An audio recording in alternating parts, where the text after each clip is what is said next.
Steve Jobs has been a beloved genius. You can't think about many other business people who passed away and we all shed a tear after them. Whether it's Henry Ford, George Eastman, Thomas Edison, and so forth. Steve Jobs has changed the way we all interact with technology and made our life on Earth a lot more fun and easier and better. I will define Steve Jobs as a serial innovator. It all started in 1976 when he and Wozniak came with the Apple I. It was a little computer primarily targeting engineers and hobbyists, sold in small quantities, but it was a great way for them to benchmark and to learn the personal technology and the challenge of easy user interface. The Apple II came in 1977, and this has been one of the most successful personal computers of the first generation. It was based for the broad audience, targeting students, engineers, housewives, and everybody in between, and been a phenomenal success. They produced it until 1993, so it ran for quite a long time. With the Macintosh, which was hallmark, the graphic user interface, well below Windows, was available in the marketplace. It was inexpensive, fast, came with a fair number of games and a lot of updated software designed for easy graphic user interface. The desktop publishing started when the Macintosh became available. It changed the way we produce media altogether. The next came in 1989, a very powerful workstation.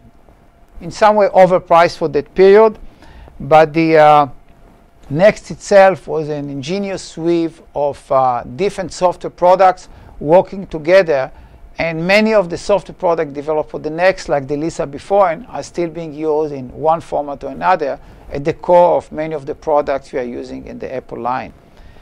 The iMac came in 1998 when Jobs came back to Apple and tried to rejuvenate the company. At the period when he was away, the company was run by a soft drink marketeer who thought that selling computer is equal to selling soft drink, but turned out it was a big mistake and the company almost crashed down on the floor. In 2001, they came with the Ipod. Ipod was not the first digital media player. It was not the first MP3 player.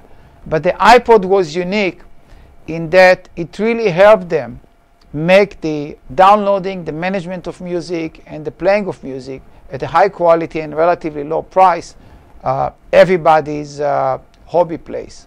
And you could see everybody going on a plane, walking the street with the typical white earbuds pieces that became a commercial sign for the Apple Corporation. In 2003, they opened the iTunes Store. And the iTunes Store idea has been, let's give music at reasonable prices, provide reasonable royalties and copyright protection for the composers, for the singers, the performers, and do it as a way to expand the base for the iPod product. It works extremely well. In many ways, it fights piracy, because when the music is affordable and not overpriced, a lot of us can buy it. You can buy a song, an album, and anywhere in between. Now, of course, videos, etc. In 2008, the iTunes Store became the largest music distributors in North America. In 2007 came the next revolution, the iPhone. There were some smartphones before that, like the Palm, but none of them was as easy to use, as comfortable, as fun and functional as the iPhone. And the new generation of iPhone was just introduced a few days ago, and it keeps going strong. The iPad came in 2010. Again, it was not the first tablet machine. There were many other tablets, Windows tablet, that we all been using years ago. But none of them was as much fun as the iPad by Apple. The key idea was, let's produce a product which is a media consumption product, not necessarily a media composition product. It's not for desktop publishing. It's to watch movies, check your email, listen to music, etc. It became extremely popular and growing on strong.